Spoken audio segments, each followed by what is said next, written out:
Hey, this is Rob Anspach, and welcome back to another edition of E-Heroes. For those keeping count, this is episode 266, and my next guest is Ryan Shear, and we're going to talk about business uncensored. Yeah, I know it sounds pretty horrendous that we're going to trash businesses, but honestly, we're going to probably trash talk how you act, your mindset in your business, because we want you to improve. So welcome, Ryan, and I'm glad you're here because I think this is going to be not only fun, but it's going to be interesting and it's going to wake up a lot of the listeners. I hope so. And 266 is my lucky number, so let's start there. That's that. I just want to be everybody's 266th, whether it be husband or podcast guest or whatever. That's my lucky number. So Well, at least you're not number one. I mean, because the first 100 episodes I probably made were terrible, but they're getting better I, every I day. always tell people if they watch my shows backwards, they can watch me become a really shitty podcast host. Is Yeah, well, that's what if they go backwards with it? Yeah. you'll see. I mean, I've been doing this for 5 years almost 6 years since 2018, and if you go back in time, you'll see my face getting bigger. I'm getting hmm more weight. So yeah, I'm getting thinner. But my big thing in business, and it's always been this way, is to keep things simple. And I've spoken on this show many times about funnel this and funnel that, and how you're just one funnel away from a mental breakdown. And to me, funnels have always convoluted business. They've stripped the humanity out of what you do. Oh yeah, it makes it simple. I mean, you can just automate everything. But once they break, you're screwed. That they do. And funnel is one of those kitschy words again that we get caught up in business and marketing. And you were talking about overcomplicating things. Hmm. How have you learned through your career? Let me ask you a question because I how often in your career are you the one guilty of overcomplicating the things? And throughout this impressive career that you've had, you figured out that was what you were doing because that's the stage I'm at in my business is you get into marketing, you get into podcasting, you get into all these things and I have buckets of lights and cords and computers and cameras that I tried to I tried when you're building stuff, and then you have a bucket of theories and you have a bucket of whatever. And at the end of the day, this whole setup that we're seeing here cost me like $38 because I just went out and did the simplest thing that I knew. And with Well, business, probably the background and everything's $38, but the microphone that you have in front of you is a couple hundred probably. believe it or not, I'm going to give this tip away for anybody listening. It's called a fee fine, whatever. It's $76 on Amazon. Wow. Okay then. Yes. No, Yeah. Well, if we go back to this whole scenario of overcomplicating, um, yes. most people who start podcasts never make it past the eighth episode. That's hmm statistically, and yet they'll spend thousands of dollars on equipment, on Yes. video cameras, on mics, on backgrounds, and they don't even get past the eighth episode. And here I am on episode 266. I got a $20 headset and I'm still going. So Of course. keep it simple. Of course, and I'm the antithesis of that on the other side of the screen. I have like 6 pieces of Mac because I lied about the $38. I've got 3 pieces of Mac, I got $200 in lighting, and I did this but it's just to impress you. Right. It's literally when I found out I was coming on your show, I'm like, "I gotta do something." Yeah. And then now you're just vastly disappointed because you overspent. But, it goes back to what do we do as entrepreneurs to impress our clients or the hopeful Mhm. clients? And yeah, sometimes we do overspend. Sometimes we try to create a system in hopes to attract these clients. And then you get this client and you're like, well, shit, I just spent all this money and this client's an asshole. And I've You been there, I've done that. And the thing is, that was one of the reasons. Whoop, what happened? That was one of the reasons why I wrote the whole Rob versus series because for me, it was not only therapy, but it was me sharing these stories to educate others, but I'm giving it to them in such a a way for them to laugh, to experience it, to understand my frustration and my rants. And then they're like, yeah, I can see myself doing that. And they start to understand that, as an entrepreneur, you operate on your own terms and conditions. You don't Mhm. have to you don't have to copy somebody else. You don't have to say, hey, I'm going to invoice you, but you pay me in 90 days. Screw that. Get paid right away. Mhm. I'll send an invoice. If they don't pay me, they don't get service. Bottom line. I'm not a bank. I don't extend credit. Um, you know, and it's just that's I think one of the biggest hurdles most entrepreneurs have is invoicing. Absolutely. Back up when I got a funny story to tell you about the dumbest thing I've ever done to impress a client, right? So I was in marketing. I'm doing marketing. I'm growing my company. I'm growing my business, and I move away, and I finally open my own business. And this little cold called COVID hits, and marketing goes away, right? So at the time, I had a really good friend, and they were in insurance. And they're like, "Hey, come be an insurance salesman." And I'm like, "That's not what I want to do, but that's what I'm gonna do." Hmm. Right? Because businesses, because health, there was a huge health insurance boom then because as everybody's getting sick, getting re-examined healthcare. So I was driving. What was I driving? It wasn't impressive. I forget what it was.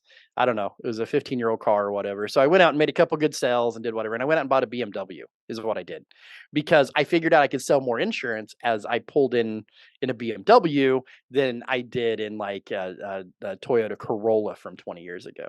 And so I went and bought this, adopted this huge payment, did all of these things. And about a year in, I decided I hated insurance and wanted to go back to marketing. So now I drive like a GMC, whatever. It took me forever, cost me a whole bunch of money, more than I ever made.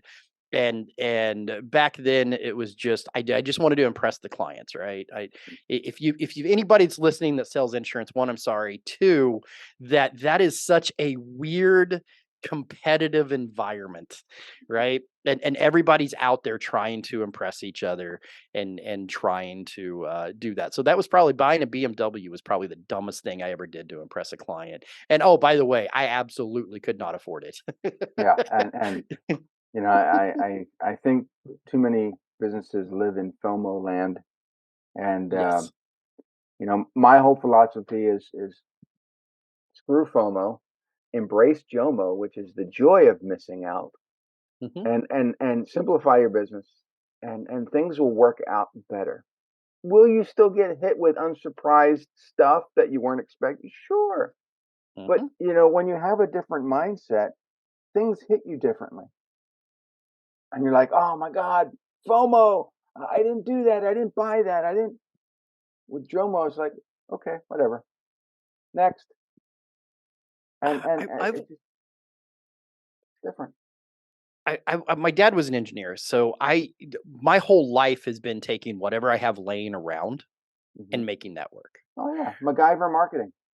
Yeah, yeah, Yeah. that's it, and you'd be amazing how many people miss that, and Hmm. how many people, go out and buy like all the things that we see in my studio, those are upgrades. The studio that I had for the last 2 years, this is just my most recent upgrade or whatever, but you use what's laying around. You do what's laying around, and Hmm. in marketing, you do the same thing. With content, you do the same thing. You don't have to go out and spend, shit tons of money to impress people like buying a BMW or Hmm. this or whatever.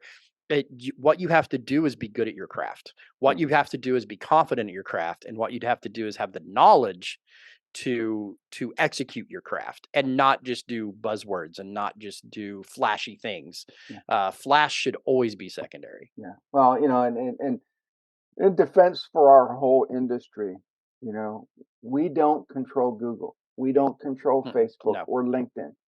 We provide content that you can use Hmm. on those platforms.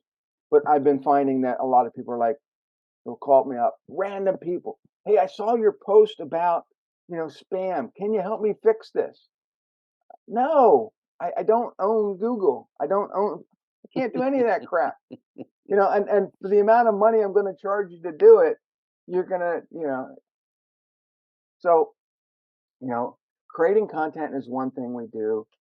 Creating, that things that the I can't even speak, but we try to make sure that you are in the eyes of the audience, the person for them or that company that they need to contact. But we're not miracle workers, you know. When people, hey, my business listing got canceled. What do I do? Yeah, You and then know how many they want me oh, to spend 10 hours dealing with Google, but they don't want to accept the bill I give them. And I'm you like, know how many phone calls I get of that a week? Like a week of people calling me going, "Hey, I got delisted on Google. Can you fix that?" No. No, I can't. I can try and I can make my house payment with what you have to pay me to try, but chances are it ain't gonna work, yeah, and we're gonna be back to square one. That's at least once a week. I get that call. yeah. It gets to be annoying. I'm thankful that you're calling me. I'm thankful that you're thinking about me to do that, but it's not what I want to do. And Mm-mm. for the time involved in doing it, I had a client say, "Hey, we have all these negative reviews on Google. Can you flag them and get rid of them? Are they Yep. legit?" And they'll say, "Well, no, they're not our customers." And I'm like, "All right, flag, flag, flag, flag." And then Google comes back, "Oh, they're all fine." Hmm. They're not fine, Google. You shut up. Do your job. You know, Yeah. but here's the problem: is that any anonymous person can go on and rate you Hmm. and give you a negative comment, and there's nothing you can really do about it. Sure, you can flag it, but if Google doesn't want to do anything, so I always tell my clients, I said, look, stop relying on Google, stop relying on Facebook for your reviews, and put a section on your website that allows people to leave reviews right there. You control the platform, you can control what's being seen and what's being posted, and screw Google. Don't give Google the power. No, and really the only way to combat, let's say that you did get 5 bad reviews. Let's just say they aren't from your customers, they were from somebody that didn't like your face in traffic and tracked you down or whatever. The only real way that we have to combat that with reputation management is just flood it with good reviews. Hmm. That's it. That's your answer if anybody's listening to it. You go out and hopefully hire a reputation management company, or you bombard some poor bastard a million times with emails to try to get him to get you or But leave him a good here's the review. problem, though, with that is that if you post too many things to your business profile, I mean, too many Mhm. people review you all at once, Google's going to say, "Hey, what's going on here?" And Right. they're going to start removing all of the good stuff that you're trying. Yes. I'm like, Because Google's a monopoly. It really is. When you look down and you look at the stats, and I haven't looked. I think on desktop, laptop, Chrome, even all across, it's like 90%. yeah, It's still like 90% of what people use, and then it's and only followed by Safari, and yes, that's because that's built into Mac. right. So And whatever Google does Safari is what will you're pull a stuck with. lot of the results from Google Mhm. anyway. Yeah. But Yeah. people say, "Well, Rob, I'm not ranking on Bing and DuckDuckGo," and I'm like, "Yeah, who cares? Yeah. Google controls 90% of the market. You have to be there. You have to be there." Yeah, yeah, But as we were talking about in the pre-interview, when we're talking about Facebook and Google and it's your content. It's what you're putting forward. mhm, Those avenues were always changed. The first recorded advertisement in history was a poster to return slaves in Egypt, and it had somebody's thing on the back. And then they put stones on the side of the road. Those became billboards. TV commercials became banner ads. Blah blah blah. The digital avenues that we market at will always change. In 15 years, people will think we're crazy for advertising on Facebook or whatever, right? Those will always change. The one thing that has never changed is if you go back to the beginning to now, is content. Number one, first and foremost, is you're engaging content, you've got value driven content, you're not just trying to sell people stuff. And number two is marketing 101. You identify your customer, and that's where you put your advertisement. yeah. This was my business card from like 10 years ago. It's a tent size, and it says right on the front, "You want to know the two most important elements to make your website and social media fan pages more effective? Flip open right now to find out. And it says keywords and content. Yes. And the thing is, if you look at the marketing that we're doing, it's not. And I said this off air is that it's not just digital marketing, but everybody No. wants to do digital marketing. But we forgot about conventional marketing, which is the print billboards, which is, everything outside of the digital realm. You know, when I go to the mailbox, I only have a few pieces of mail anymore. But that is the best way to attract your type of client, sending them a postcard, a mailer, a letter, something they're going to rip it open and it's going to get their attention because now they're not competing against anybody else. In fact, they're hardly even competing against anybody in their mailbox. And so they have your undivided attention. The social media, even websites nowadays, they're kind of like the old phone books. Oh, see us on Yes. Facebook. Yeah, okay. There's 100 different plumbers in here. Who do I choose? And you close your Hmm. eyes and pick one. That's how it is Right. on social. That's how it is. So you have to give people a reason to contact you. And I've noticed so many people, especially insurance and lawyers and doctors, they try to have a half-ass attempt at putting testimonials on their website, but they put the person's first name and that's it. Hmm. Did a great job from Robert. You know how many billions of Roberts there are in the world? Which Yeah. Does one? Robert even exist? Right. That Put his that's what last first name, comes put to his mind. Yeah. town. I mean, give this guy some credibility.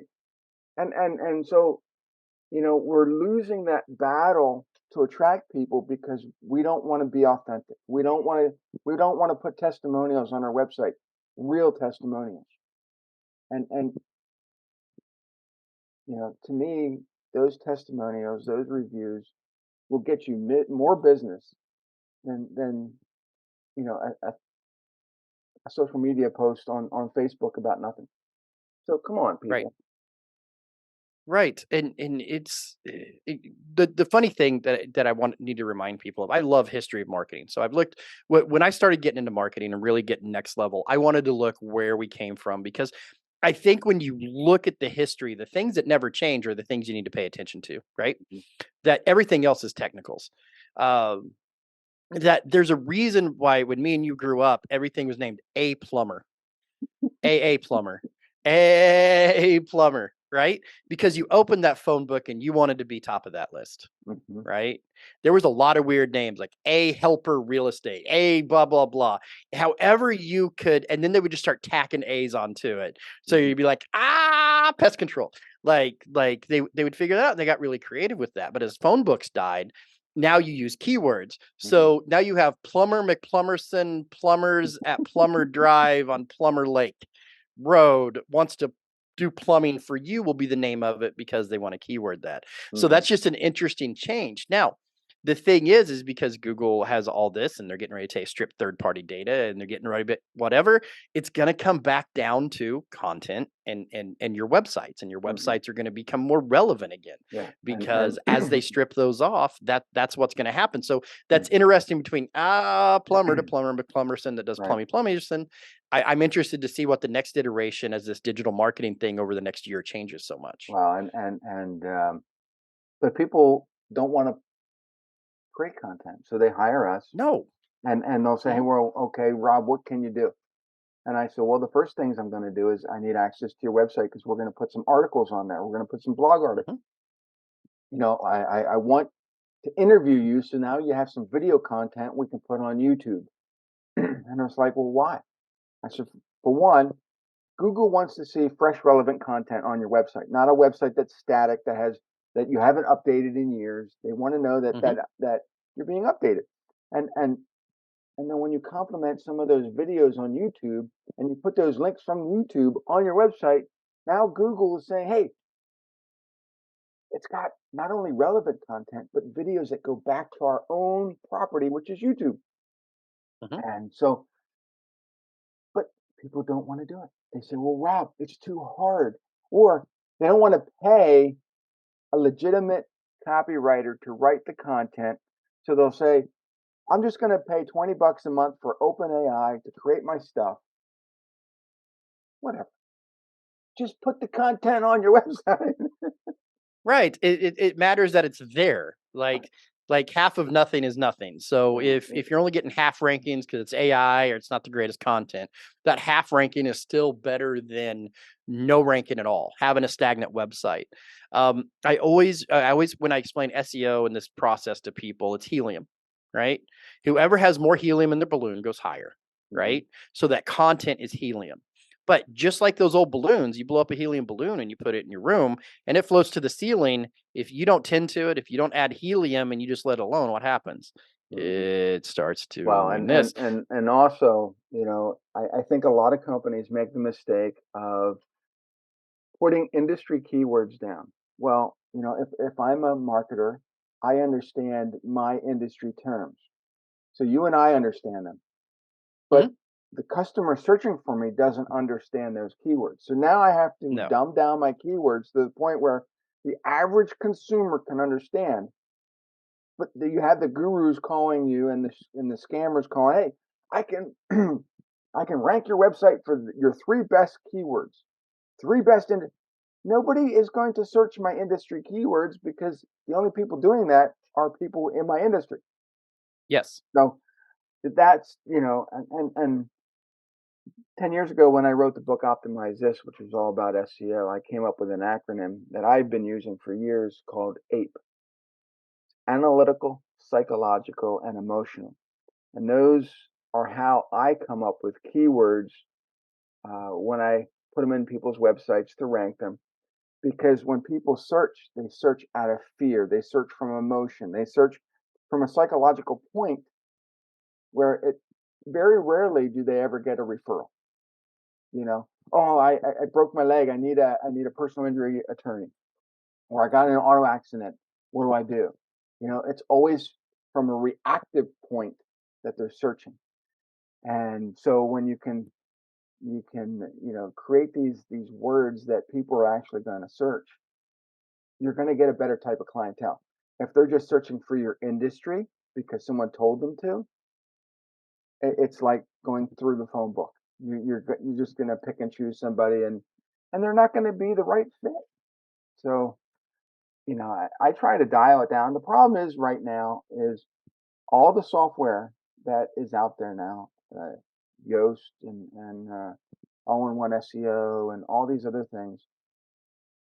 Basically now they give you this score, and that score Mhm. tells you how many times you repeated a stupid keyword multiple times between the description, the meta description, and the title, which to me is stupid because the meta description and the meta title work in conjunction. So when Google searches all that, you want to eliminate all the repeated words.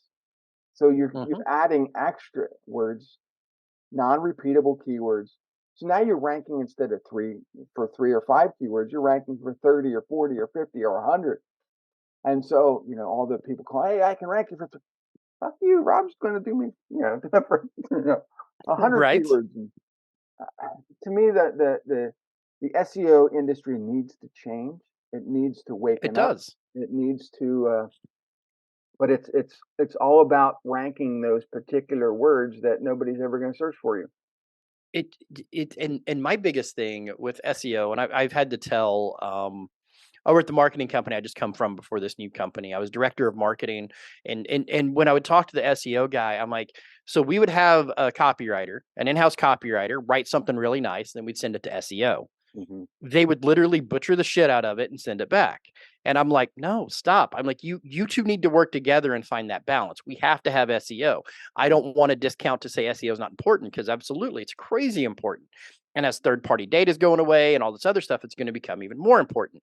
But going back to content is number one. If it's unreadable, if Right. it's non engaging, if it's boring, Yeah. if it just makes you feel like you're being talked down to, or if it feels like a late night ad where all they do is repeat the same thing over and over and over. You know, those, hey, I got 15 seconds, so I'm going to say salon pause 86 times, right? Brilliant for theirs, but not for Yeah. yours. is that if you can't manage that engagement with that SEO, if you can't make it engaging, if you can't make it nice, if you can't have an engaging title without stuffing 800 keywords in a stupid long tail keyword title, Hmm. it's bad content, and you're going to lose out on that because Right. you can be in front of people.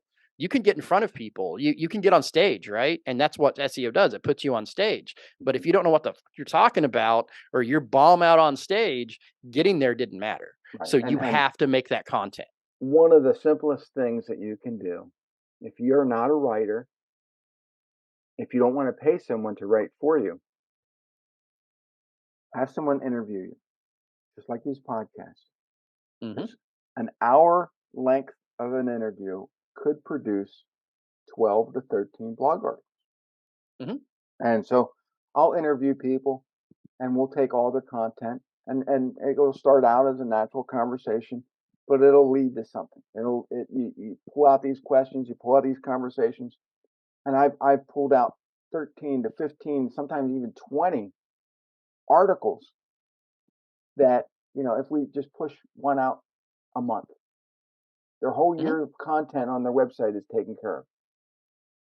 And so, I use a service called Temi, Temi, to transcribe. I think it's 25 cents a minute. It's really cheap. And they're 95% accurate. There's going to be some things you're going to have to clean up, the ahs and ums and stuff like that. But by and large, now those articles sound like you. They sound, Hmm. they have your personality in them. And so when people are searching and they come across your article, now it's more inviting than something that's written by an AI or a copywriter. It's you speaking to them. And so make it I, simple. I'm not gonna I'm not gonna give away anything proprietary because I would love to say that my new business is proprietary, right? It's not. I've just learned how to use all this AI stuff in combination to do whatever. So let me, and this is not a commercial because you can do. This is not a commercial. This is telling you how to build a business the same way I did, right? Is that one podcast or video, just like we're doing. Hmm. So you take that and you find you a program like Premiere Pro, Adobe, whatever, and you chunk it down in there. When you chunk it down in there, it'll make you a transcript. They're Yeah. really good at it now. And then you can just download that transcript. You Hmm. take that transcript and you take it over into AI, and you go online and you find you and you learn how to write prompts for the AI because generative AI sucks. Yes. So you need to figure out the prompts. So you take that, now you have your blog articles, now you have your synopsis, your show titles, your title, you can tell it to keyword it, you can do that. Now back to the video. We're going to edit that. We're going to do the best we can with that. Then the next thing we're going to do is there's a program out there that we can put it in there, give it the 3 streams of video, the one side by side, me and you, mine and yours, and then it chops it up in about 20 seconds into an interview style like you would see on the news. Then we take that, we take a little bit of time, we add some titles to it, then we run it through another AI program that chops up all our social media shorts out of it, right? So then what we do is we take one piece of content for our client, right? We get them to set down here. We produce a podcast for them. We set them down here. We take that one piece of client or content, we run it through that wood chipper, and then we hand them a whole month's worth of content out of a 25-minute conversation, Hmm. right? Now, one thing I tell every client that I sit down with: marketing is a sacrifice of time or money. And if you're a doctor, you don't need to learn marketing. If you're a lawyer, you don't need to learn marketing. If you're crawling up on roofs, marketing's not your gig. That's why we do this. And that's how we do it, but it's nothing proprietary. We Right. didn't invent a process. Me and my team went out and gathered all the tools that were out there, worked really hard to learn how to efficiently use them together and still produce mind-blowing content that fits wherever you want to put it. Hmm. Yeah. And the thing is, you record once and now you have all this content. And I think that's Yes. for a lot of people, they're told, oh, you got to be everywhere on social media. And if they were everywhere on social media posting all day long, they would never get any of their real work done. So, I use a scheduler. I have thousands of pieces of content in there, Mhm. and I tell it what days to post one, because I theme out my days. So Monday could be motivation Monday, Tuesday could be testimonial Tuesday, Wednesday could be a video, Thursday a blog article or a podcast, and so on and so forth. So I always know the theme of what's being posted, although I don't always know what content is being posted for that day. Mhm. So if someone's, hey, I saw your post. Oh, it's about this. Oh, great. Yeah, let's talk about that. I have no idea what they're talking about, but I know the theme of that day. So, it just makes it easier. Um, but it looks like I'm omnipresent across all social platforms, Yes. and I'm not. I tinker here and there on Facebook. I go to LinkedIn because that's where I have the most followers. Um, and that's where I get a lot of clients on LinkedIn. People say, "Well, Rob, don't you get clients on Facebook?" Occasionally, yeah. But my clients are business to business. They are, high level entrepreneurs, and they gather on LinkedIn. So, do I do much on Twitter? No, I hate Twitter. I think it's a chaotic mess. I think it's Yes. a flaming burritos. It actually what I call it is a flaming dog shit filled burrito. Um, Yes. but some And that's the people nice love it. description. Some Yep. people love Twitter and they're on it all day long. And um, I don't want to be a prisoner of social media. I Right. don't want to be constantly looking at my phone or my computer or my tablet. I have a life. And so I've created these systems that allow me to have a life and only work 4 to 5 hours a day on my business.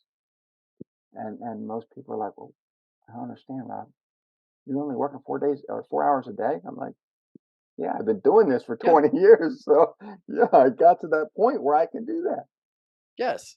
I wish I was back to I stupidly bought a company. So I was at 4 hours a day, right? Because you get to that. You get to be efficient. You get to be Hmm. you get to know what to do and how to do it and when to do it. And that becomes with experience and time. Right. I was just having this conversation with one of my friends. So I told you off air that I started this journey about 15 years ago being a stand-up comedian. Hmm. And so I still have a video of my second performance ever on stage. Right now, it's awful. It's horrible. It's painful to watch. Nobody's ever going to see it. This is mine. Right. But now I sit here. I wouldn't be sitting here with you without that moment on there, right? Without that moment that I hate to watch, me and you wouldn't be having this conversation. But I watch it anytime that I get two things. One, I watch it anytime I feel like I'm stagnant or I Hmm. haven't done enough. I'm like, oh, look at me. I've done so much since then, right? Hmm. And then the other one is if I feel stuck, right? If I feel stuck, like I'm not doing enough, I look at that and I remember where I came from too. Hmm. And I remember that this process has been a 15-year process. It's not overnight. Yes. So as you grow in business, as you create content, as you create your marketing, people are that give me now, give me now, give me now, give me now. It is a process that can last years. Hmm. Where if you're the same place that you were at 45 as you were 30, then good for you. Like I'm not trying to shit on you. Good for you. But if growth is the thing that you're trying to do, you failed. Well, Um I'm yeah. 54 now, and well, as of this recording, which is 2023, and my biggest thing now is legacy. Mhm. What can I do to teach the next generation? And my books, um, my podcasts, the videos that I put out there, they are, to me, they have a long shelf life. They will endure for a while. Mhm. People can pick them up and listen to them whenever they want. And so the next generation of entrepreneurs is going to learn. They're going to learn that I was sarcastic. They're going to learn how to podcast. They're going to learn social media, SEO, life lessons, all kinds of things in my books. You know, are there mistakes in the books? Yeah, because I was, I'm not a great writer. Well, people say I am, but I still make mistakes. You know, is the period always in the right place? No. Is there a question mark where it doesn't need to be? Sure. But I don't care because my whole thing is get the content out there, get people to embrace the imperfections, and don't get stuck up on this whole, oh, it's got to be perfect shit, because life is not perfect. Life is messy. No. Mistakes happen. Move on. And I think way too many people now are getting so triggered about everything that if they read my Rob versus books, their head would explode. But that's okay, because we don't need those types of people in the world. Well, I think that you hit the nail on the head when you said it's not perfect, right? One of the things that we get into when we're doing business to business, because me and you both are in that business to business world, and here's where I may never work again. I fucking hate it. I do. I do. I hate it, right? You're not plasticky, Susan. You this is not your values. And I know you shop at Sears, Susan. I know you cuss. I know you fart. I know you drink. I know you yell at your kids when you get irritated. Can you be a little fucking human with me, Susan? Because here's what I have fucking problems with, right? Is that I'm on LinkedIn, I'm going to networking groups, I'm doing whatever. You're not that perfect, you're not that smart, but we have been told, and we all read the same 7 keys to a perfect whatever. So we're all just little Gattaca fucking clones of each other out there that have zero fucking personality. What is your only statement? There's a guy named Roy Osing. He exists on what is your only statement? What do you only do? Well, all of you are only doing the same fucking thing, and it gets old. It Mm-hmm. gets old, and I want to break that mold. I want to Mm-hmm. do that, man. I was a high school dropout. I was a stand-up comedian. I was a truck driver. I'm about as different in this industry as you're going to get. And I want to break that mold, because that difference is what made me successful. Yeah. And when we're going to tie this back into content, all of that, is that if you need to go out and be true to yourself, because people absorb your authenticity, Yeah. right? And your people will be your people. You don't need a million fucking followers. What you Well, need is it you need the right 200. right. And my background before I became this author, this speaker, this sarcastic marketer is that I owned a carpet cleaning business. And the funny thing is, I'm still in the cleaning business. I'm cleaning up people's posts. I'm Right. cleaning up people's websites. I'm cleaning up their Hmm. SEO. You know, but the thing is, without that cleaning background, without that experience, that there's life lessons that I learned there, I would not be who I am now. So everything that we've done in our past contributes to who we are now and makes us better. Stop hiding behind the fact that you were a drug dealer, or you had a meth lab in your backyard, or whatever it was. I Embrace don't it. know that I'd be crazy open with that, but don't hide it either. Well, it's. I just saw a real estate post the other day that said that the house comes with its own meth lab, and I'm like, what? What's that? But there it was. So But just for reference, I'm not sure where you live. I'm We in didn't discuss Pennsylvania. it. Have you ever seen the show Ozark? No, I saw a couple minutes of it, and I thought this is a stupid opening, and I just didn't. Right. That, but for your viewers, because it was a big show. It's about meth and inbreds, the whole Missouri thing, right? Mhm. I live right there where that was filmed. So when you said meth lab, it's just a common occurrence here. So That could have been where the house was. That was for sale. But yeah, it probably was. you know, It's probably you my you neighbor. you hit it. You talked about LinkedIn for a second, and one of the things that I can't stand is that someone will post something, and the next post you see, the comment right below it, this doesn't belong on LinkedIn. Well, what are you, the social media police? Shut the hell up. Yes. Belongs wherever I post it. So funny story. Once again, this job that I have now, this company that I own, I started at this company called Titan Digital. They're an Inc. 5000 marketing company, 700 clients, Nashville, Tennessee. So this is where I was director of marketing for our shift roles. But Mhm. like my first week there, you guys have kind of met me now. Um, so I went to my Facebook because I'm like, and I went and I posted. I'm like, son of a bitch, I'm gonna have to make a LinkedIn now. And I'm like, because I was just running my own little small companies, and I'm like, I wonder if they'll enjoy me shit posting memes and cursing over there all the time. Unbeknownst to me, the head of HR for Titan had friended me on Facebook, And for some reason, I accepted it without knowing who she was. And my first week at work, I get a call from my supervisor, and they're like, you can't know. That's not what we do here. You can't say that. You can't no. So, so I almost lost this gig the day I got it. And but then I became director of marketing, and then me and the owner of Titan went in together with another gentleman and created a totally different company. So sometimes you just got to be a dick and hope it pays out for you. Well, I have this thing called, I'm kind of against shit posting, and Yeah. I've made comments about it before. And for those who don't know, shit posting is just basically taking anything, quotes, memes, whatever, and just posting nonstop throughout the day. And I see some people doing it every 15 minutes, and I'm like, don't you have a life? Mhm. And most social media schedulers won't post stuff like that to your main page. They'll do it to your group, your page, your business page, to your link, but never on your main page of social or on Facebook. But I see people doing it constantly. I'm like, you got to be manually doing that, and it just drives me nuts because these people are very smart, they're very productive, and they're just shit posting constantly all day Mhm. long. And it's like, how do you even get any business? You're polarizing everybody every day. That is not the way to generate, an audience. And so I start unfriending some of these people, and then my friend's going, "Hey, did you see this guy over here?"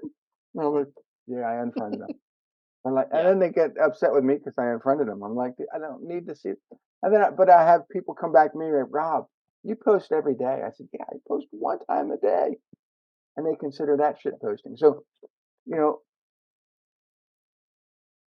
It kind of goes back to your audience. If your yeah, audience enjoys you shit posting, shit post. hmm The not to argue your point at all, because you're right. Because people that shit post is not your audience. right, Or you're not you know what I'm trying to say. But yeah, there's certain veins that if you find your audience, I had a conversation. I was doing some coaching stuff with this lady, and she's very pretty, well put together, well, whatever, right?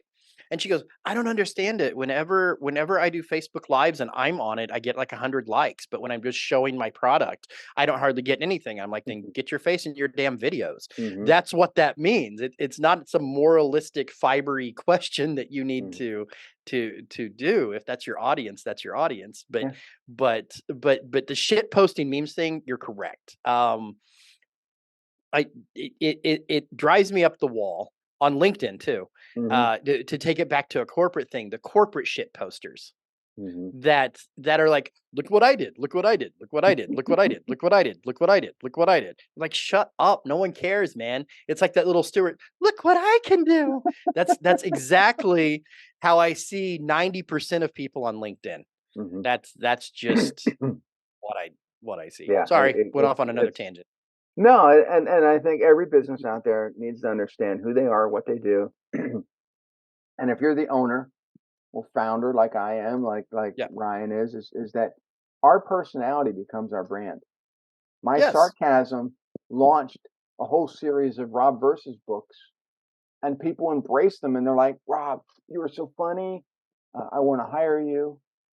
And then there's other people that say, "Rob, you're so sarcastic. Go to hell. I never want to talk to you again." And I'm fine with that because they make lousy customers anyway. So Right. understand your audience, understand your personality, and how you can shine by getting that personality out there. So if shit posting is your game, do it, but understand that some people aren't going to like it. No, that it isn't that one of the biggest struggles to get over when you have personalities like ours, right? That some people are just not gonna like you. Right. That is it. Somebody's not gonna like your product. Somebody's not gonna think that your product is nice and neat or cool or your thing. And as long as it's not the federal government, you're usually okay, Yeah. right? As long as you're not a scam artist, you're there to find it. I think we get trapped in our brain of this. We want a million followers, we want a billion customers, we want a million this, a million like. Man, I can't find 6 people that like me. So Right. how am I going to take a product and find 6 million that like it? Yeah. And and you to can make do your that, but you got to target it. right, and to make your videos go viral is the stupidest thing. All I want my Mhm. customers to do is pick up the phone and call me or send me an Right. email or you know what? And the thing is I've done that with one video with one view. One person saw it by Yes. accident and they go, "Hey Rob, I need your help. I saw your video. It was great. It resonated with me." And I thought it was the suckiest video I ever made, but Mhm. they loved it. It didn't go viral, seen by one person, and I just It got lucky. yeah. Let me let I have a quote that I put everything to. It's my favorite quote. I want my kids know it's literally in my will. I want this on my headstone. It's a George Carlin quote. And whenever you think about viral videos, whenever you think about why isn't my video viral, why isn't everything, think about this. Think about the most average person that you know in intelligence wise. Remember that 50% of people are dumber than that guy, right? So when you sit here and you're like, why is this girl, well-endowed girl that bounces up and down getting all the views on TikTok and I've got this amazing life-changing program and can't get people to watch it? Because America's stupid. It's your attention span, because when you put your advertising in, you're putting your advertising on entertainment vein. Hmm. TikTok is entertainment, social media, TV, movies, whatever.